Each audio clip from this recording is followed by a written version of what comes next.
Hello, I'm John Waters, and I'm supposed to announce there is no smoking in this theater, which I think is one of the most ridiculous things I've ever heard of in my life. How can anyone sit through a length of a film, and especially a European film, and not have a cigarette? But don't you wish you had one right now? And I'm telling you that smoke anyway. It gives ushers jobs, and if people didn't smoke, there would be no employment for the youth of today. So once again, no smoking in this theater.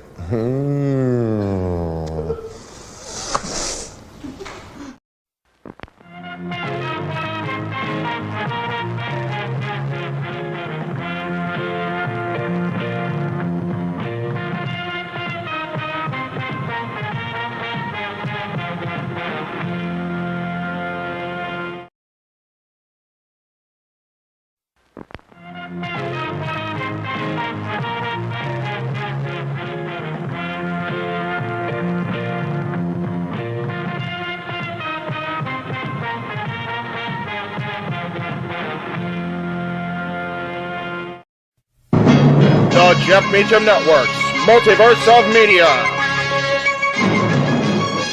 For over 15 years, the recognized symbol of excellence and the standard bearer in coverage of sports and entertainment. What is up, everybody? Happy Raw After Mania Monday. It is April 8th, 2024. 4 days into my son's 17th year, because he turned 16 on Thursday. So congratulations to the kiddo. He's sitting here with me. We have a studio audience today. But he's working on his music, so he's not really here. Happy Monday again, everybody. Welcome to Meach's Musings. This is the Jeff Meach Network Multiverse of Media. We are an hour away from Raw After Mania. Of course, it's the biggest Monday Night Raw of the calendar year. That'll be coming up at the top of the next hour on these same YouTube channels you're watching me right now. The socials, of course, will not be part of that because we do our watch-alongs on YouTube only. So hope everybody is ready for the long haul today. The first hour of Raw commercial-free, as confirmed by General Manager Adam Pearce earlier today across social media. And speaking of comments, we have Josh Mansfield here today. I'm still on Cloud 9 and have absolutely zero idea what to expect for tonight's Raw, especially with it being commercial free. Also, watching the video WWE posted of the Roman to Twitter. Excuse me. Let me try that one again with my brain first, then my tongue. Also, watching the video WWE posted to Twitter of the Roman side plates coming off the title for the first time in 4 years was an absolute sight to behold. Brando says ROP Roman side plates. Matthew, what do you want to muse about? Exactly. JJ is here. He made it in time for the start of the show. Happy to see it. Brando says Cody Rhodes side plates look awesome. I've not seen those yet. I'm going to wait until I get home, unless Dylan wants to try to Google search them and find how the Cody side plates look so I can get a look at them before I you don't want to do that? Okay, we're not going to do that apparently. So Dylan's doing his own thing. But that's fine. So I will take a look at them when we get off the air here today on Meach's Musings. King Mike, I'm still lost for words about last night. Nick B says I'm expecting Drew to be an absolute savage. Abso-damn-lutely. But you know what? He only has himself to blame, if we're being 100% honest. He took his eye off the ball. He did exactly what he was warning Seth Rollins not to do throughout the course of this, and he made that decision anyway. So he has made the bed that he is now laying in, and I saw this earlier. I actually just saw this on Instagram before I came live with you guys. WWE also posted the Heyman and Roman hug at the end of the show. That hug was delivered as Cody's making his entrance. There was a beautiful moment. Roman and Cody were, I think, you know what, it had to be the end of the show because Roman was in the ring. No, Roman came out second, so that couldn't have been. So yeah, it was the end of the show. I apologize, Matthew. WWE also posted the Heyman Roman hug at the end of the show. There was a moment Roman and Heyman were outside the ring, the big Cody moment, and Heyman's just kind of taking Roman in. You gotta believe he's telling him, this was your 4 years, you did this, this was you, and it was amazing. I said it last night during our wrap up. I said it on social media. I said it during JJ's gratitude stream earlier. The the multiverse of media doesn't exist without WWE. Let's just get that out of the way. Without Vince McMahon, 40 years ago, for more than 40 now, taking over the reins from his father and his partners, WWE doesn't exist today. Without WWE, we don't exist here on the multiverse of media. But WWE does not get through the last 2.5 years without get the first 2 years of pandemic without Roman Reigns, and does not get through to today without the Roman Empire. That's just the way it is. So I acknowledge the tribal chief more than I have in recent memory. There you go. There it is. There are the Cody side plates. Thank you to my person in the control room, who I didn't realize he had popped in. Let me get that comment off there. Give me a second here. My goodness. Oh, that's too cool. It's got the American Nightmare logo, the skull logo. Mm-hmm. It's definitely an odd feeling to see something on those side plates besides the big Roman Empire logo. So pretty cool. Josh says also, if you haven't seen Awesome Truth on the Pat McAfee show earlier today, I highly recommend it, especially with all the love Miz got and Miz's explanation of Taker being there over. Okay, so we find out why there was no Stone Cold Steve Austin. So that's pretty cool. I'll have to definitely watch the Pat McAfee show. I tend to watch that when I can with Pat. It's always a crapshoot getting to watch the Pat McAfee show for me, because I'm always doing something. But yes, top of the hour, like I said, Raw after Mania, which is our, it's the biggest Raw of the year. Pretty cool. Very cool. And of course, we talked about this quite a bit this morning. We talked about this quite a bit. I don't know why I have two of these, but one of them's going to go. So, piss. Get out of here. Okay. Anyway, so we did talk about it last night as far as numbers. We were talking about it a lot this morning with JJ, but I do have the graphic finally prepared that I was supposed to have for JJ earlier, so forgive me. This is just the numbers on the watch-alongs, folks. I was telling Dylan about this before we went on the air. Let me go ahead and take this banner down so you can see exactly what we're talking about here in full. Again, NXT Stand Deliver not having the numbers I was hoping because of my inability to wake up at proper time on Saturday because of being so exhausted Friday night and having help getting to sleep. But yeah, I mean, there it is. Bloodsport 774 across the multiverse, Super Card of Honor 700, Hall of Fame and WrestleMania both amazingly having 2,254 views as of right now. The Slammys with 432 and WrestleMania Night 2 rather already at 1,500. So when you think about it, on my channel alone, the Hall of Fame and Night 1, WrestleMania Saturday are both in my top 10 already. I need to go back and check the updated WrestleMania Night 2 and see where that is. But I do see the comment, JJ. I'm actually going to check those numbers again when I get off the air and make sure those are still valid, because those are the numbers I gave you this morning. It could have changed in the last 4 hours. I don't know. I was just trying to it was a last minute decision to not be at home doing the show. I there was so much to do, and I'm still not done here. And to be honest, my legs are absolutely killing me. I slept like an angel last night, but I've been kind of dozing here today because of all the exhaustion we've been losing.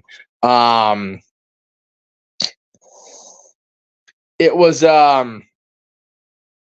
as far as let me see here. And Drew McIntyre, yeah, it's definitely a meme-worthy thing with McIntyre losing the championship and the reaction from CM Punk. Dwayne, good to see you. Thank you again. So Josh with a question: who do you hope to see the most tonight? Returns, debuts, whatever. Matt Hardy, Jacob Fatu, Tama Tonga, Motor City Machine Guns. Again, I'm going to choose not to speculate. I'm going to choose not to wonder or expect or hope for anything. I'm honestly treating this like just any other Raw. And I know that people are expecting a lot more. It's going to be commercial free, as was mentioned. But I really want to it's just Monday Night Raw, because I got so hyped last year after being at WrestleMania, after attending both days, after relaying the information to the kiddo when I got home about how awesome WrestleMania was, and Raw was just kind of there last year, right? So if I go in with no expectations, I'll be pleasantly surprised no matter what. So that is the goal for tonight's Raw. But I will say again, thank you to everybody who tuned in over the last week. We had, I don't know if Dylan heard me say this yet, so I'll go ahead and tell him now. Between what was going on live in the moment of last week's Talk Wrestling, last episode, and up to today, so 7 days, that show across all the platforms, including social media, has got over 1,000 views on its own. In the moment, we had 900 people at one point. During the show last week, we had over 900 people watching me live as it happened. That's never happened for me before on any show, on any level.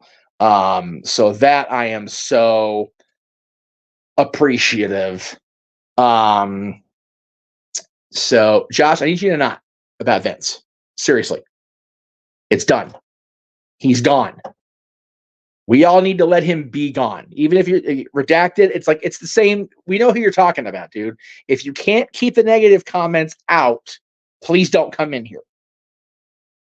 And yeah, I am directing to you this time because I'm just so sick and tired of somebody bringing up the negativity.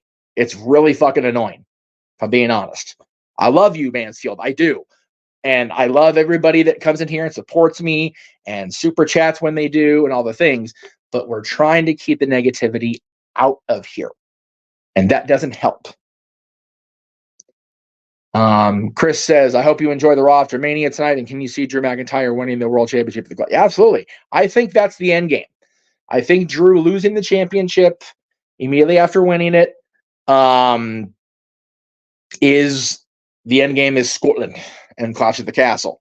And again, let me just say really quickly, Josh, I apologize for yelling and snapping off at you, but I am trying so very hard to adopt this philosophy of we're in a new era. It's a new WWE. I'm trying very hard to make it the same thing here. I have Noah back as a regular viewer. I have James saying he's going to watch more WWE. My dad is watching on the regular. JJ's dad is a regular viewer again. He's a full-time fan again. We all need to move forward. Thank you. I appreciate that. With Drew, being cashed in on fuels the fire, fuels the psychosis, gets him to want to take out CM Punk, to remove all distractions like he should have over this weekend. And once he and Punk settle their business, he can refocus back on Damian Priest and the World Heavyweight Championship. Clash of the Castle is in June. That's 2 months. If you watch the Slammies with us, or if you watch the Slammies at all on Sunday, Punk had the brace off. And I can't move my arm. It's so my shoulder's still screwed up from celebrating with Cody, about Cody, I should say. But Punk had his Slammies up over his head with seemingly not a whole lot of options. And nice on the number of viewers right now. So just gonna throw that out there. It's always fun. That was for our buddy Kate over at Fightful. And then he used the brace as a weapon last night on McIntyre. McIntyre just would not let it be. He had the championship. He had his moment. He won the title in front of people. And then he just wouldn't walk away, and he had to get in Punk's face, and he brought it on himself. So if Punk is as ready to go as he looked like he was last night, I definitely foresee Punk and Drew being the feud, the storyline, whatever, going into Backlash France.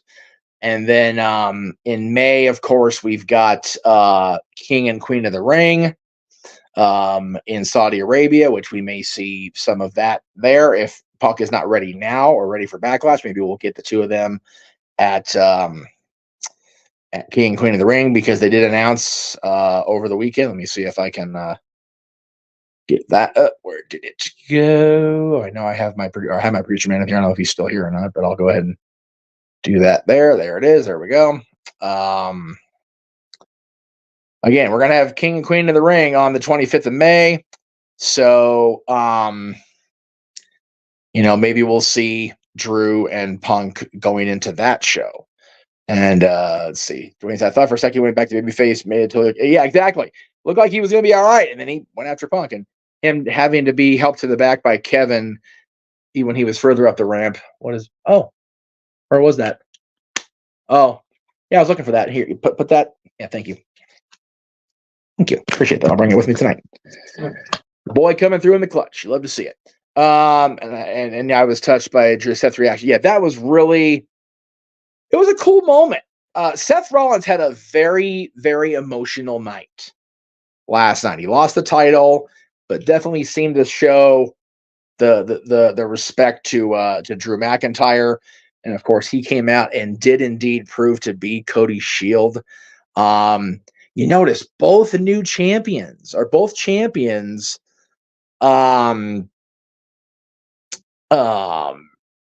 took their eye off the ball.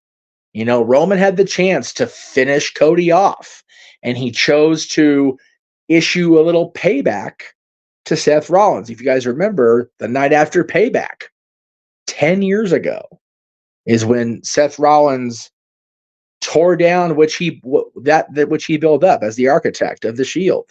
He hit Roman Reigns in the back with that steel chair and dissolved the Shield. Almost 10 years later, Roman gave Seth his receipt, and in the process took his eyes off the prize of taking Cody down. And now you saw those side plates. Cody Rhodes is the WWE champion. So Matthew's, I'd love to see Queen Tiffy and King Knight. I'm here for that. I'm here for the tournaments being back, period. I have always loved King of the Ring. I thought it was a great pay-per-view back in the day. It's going to be a great premium live event, even if it is over in Saudi Arabia, and we don't get to have the American audiences get to experience it live. Undertaker coming out was great. I know there was a lot of idiotic chatter. It didn't make no sense. It made plenty of friggin' sense. Undertaker was initially thought to be driven away at the hands of a Roman Reigns defeat, and there's no love lost between the Undertaker and the WWE management or the bloodline or, the board. So it made all the sense in the world. And any dipshit with half a brain that isn't so, whatever would see that. Right. So, that's just my personal opinion. What do I know? Josh says Seth sacrificed himself and is back to the chair of Roman 10 years after he did the same. Yeah, I mean, it totally worked to perfection. Dwayne says, now I'm waiting for the Winged Eagle. Man, I'm telling you, I got my Winged Eagle right here. I may bring it home with me today just in case we get a return of the Winged Eagle and I can celebrate properly, man. I have missed that title so much. He did say on Pat McAfee he's trying his best to get it back. But again, the corporate synergy with the logo belt is still a thing. Now let's hope it's a one-night tournament with a future title shot for the King. I agree. I think the winners of King and Queen of the Ring should get a title shot like they did with the 2002 SummerSlam for Brock Lesnar. Are they? You know what? I am still a Cody crybaby because I have been on the verge of tears all night and today. So yeah, I'm 100% okay with being a Cody crybaby. Undertaker's been feuding with the Bloodline family for 40 years, plus the two people to beat him at Mania were Lesnar with Paul Heyman and Reigns. Yeah, exactly. And let's not forget, folks, Undertaker owes the wise man everything. And at the end of the day, without Paul Heyman, Paulie Dangerously, calling Bruce Pritchard, who we saw, which was so cool to see Bruce Pritchard, by the way, on screen at WrestleMania. Without Paul Heyman calling WWE and saying, hey, you know what? They got this guy over here in WCW. They're not doing a damn thing with it, man. They're going to ruin his love for the business. We have no Undertaker. And, again, another locker room leader passing the torch. The Rock calls himself the final boss. When it comes to Mania, Undertaker, that's a damn fact, brother. That is a damn fact. So that's pretty cool. Again, I had a zero issue with anything in the process of last night's show. I felt seeing the bloodline get involved was to be expected. I figured we would see John Cena. And again, John coming out makes sense. He owed Solo a receipt. So let's see here. The only thing who worried about fans turning on Cody is the IWC, because the casual fans cheered for Cena, who isn't to say a fan. Yeah, you have to reword that a little bit. Two things I never thought I would say, but I'm going to say them now. Thank you, Nick Khan. Thank you, Rich Richard. Yeah, I mean, again, Bruce was very close with Dusty. So him being out there made sense for me. Of course, Triple H was also very close with Dusty. So and when you think about the fact that Dustin was in the skybox, there's a picture circulating out there that JJ showed this morning on his stream of the Rhodes family and their circle of people backstage with Cody, with Michelle, with the title. It's about as fairy tale an ending as you're going to get to a story. So I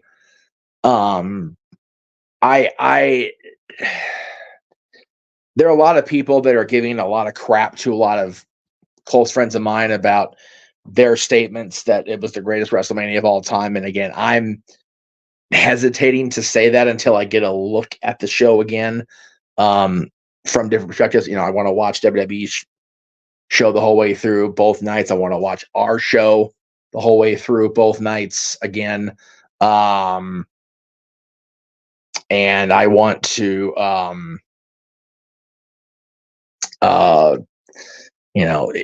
dude, this industry's subjective, man. Everybody's entitled to an opinion. But that's what makes Twitter such a cesspool, because everybody's got to attack and say personal things about people. It's like, man, can't we all just sit back and enjoy this shit? Like, seriously, we're all still fans. Dylan was over with us last night at home watching WrestleMania for the first about hour of it, and then the main event. So, and he enjoyed himself, the part he watched. So I'm sure if he went back and watched it, probably would be like, okay, well, I haven't been watching, so a lot of it would be boring. It just, and I guess so. Amy was saying casual fans didn't boo Cena. It was the internet wrestling community that soured on him. If casual fans love Cody, they'll ignore the smarks. Yeah, exactly. And Josh says Bruce, Nick, and Hunter, Paul, presenting Cody with the gold watch, Dusty Pond. Yeah, I don't know if you heard that, Dylan. So when Cody was first getting into performance, Dusty pawned this beautiful gold watch so he could pay for Cody's acting school. Nick Khan had the idea and put Super Sleuth Bruce Pritchard on it. They found the watch, bought it, and gave it to Cody last night when he got back through the curtain. Dusty's watch. That's cool. Isn't that cool? God. Yeah, and you know what? I'm trying not to be negative, but this does chat my ass. The Twitterverse has been attacking Samantha Urban for her getting broken up over her announcing Cody as the winner. It makes me sick. She had a right to get emotional. She's a professional and a fan. I agree. At the end of the day, everybody in that stadium, in that building, is a fan, one form or another. Hell, they got social media video, and I'm going to praise the dude again. I praised him this morning. Logan Paul up in his suite, his skybox after his United States Championship victory, is up there in the skybox and cheering and reacting to John Cena, reacting to The Undertaker, reacting to Cody finishing the story, and it's great to see. And Samantha getting choked up during her announcement of Cody Rhodes. Did you all watch our stuff yesterday? JJ was getting emotional. Noah was screaming the announcement of Cody winning the championship. Michael Buffer, who's one of the greatest, if not the greatest ring announcer of all time, praised Samantha. So anybody that is going to get their balls in a bunch about somebody getting visibly emotional about their friend becoming the world champion, please go back and watch the Hall of Fame broadcast on Friday and take the advice of Paul Heyman. when he was talking about people thinking that ECW died at bankruptcy court. Please take the wise man's advice on that. If you get a negatively, reaction to that, screw you. Like, seriously, screw you. It's awful. Sammy winning on Saturday was absolutely beautiful. I am so damn happy for Sami Zayn.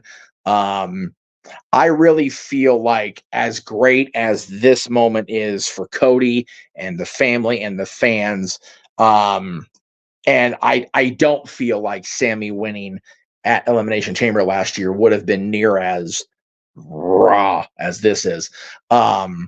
This is his moment now. He defeated the longest reigning Intercontinental Champion of all time. He is the Intercontinental Champion, and now Gunther has a clear path without a championship to worry about to get his moment in Berlin. My thoughts on the tag team titles splitting up, it's about damn time. We've had, 2 sets of belts for years, it feels like now. It's kind of ridiculous. Nick B said, when you watch the video of Samantha breaking up, you totally understand why. I respect her even more for power. Yeah, she was sitting there almost shaking when the bell rang, and the bell just clanging, because the timekeeper is emotional too. But she got through it, so God bless her, man. King Mike showing Jeff some love. Thank you, sir. Yep. Or, yeah, the people that are reacting like towards Samantha, or the people that are, firing back at people for their subjective opinion. JJ's been saying it all week. Get the F out of the fandom. Like, for real. It's disgusting. Bailey getting her moment with the fans saying, hey, Bailey, as she and EO killed it with one of the best. Yeah, it was also the fact that, like Michael Cole, Samantha doesn't want to know the results ahead of time, so it keeps her reaction announcement of the winner completely. Yeah, we have heard over the years that JR would do the same thing. As long as, if he wasn't involved in the creative of the match, he didn't want to know. Michael Cole's the same way. Samantha's the same way. Truth and Miz winning the tag titles, and the match was great. Truth has been an MVP all weekend, and as long as I've known the man, he's been an MVP. I love Ron Killings. Protect him at all costs. He is a global treasure, and keep Nick Cage away from that man. It's scary. All right, I'm going to wrap this up because we're at the bottom of the hour. So, and I do want to be able to take a little woosah and let everybody get a little woosah before we go live with Raw After Mania coming up at the top of the hour across these YouTube platforms within the Multiverse of Media. So go get yourself a snack ski, a drink ski, whatever you want to call it, and come on back to us at the top of the hour here.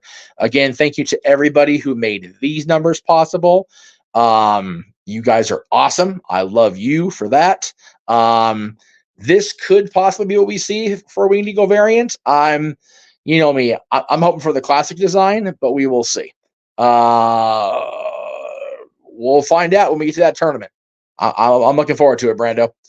As far as the NXT Women's North American Championship. Again, tonight, of course, Raw. No Stat Boy Sports Bar tomorrow.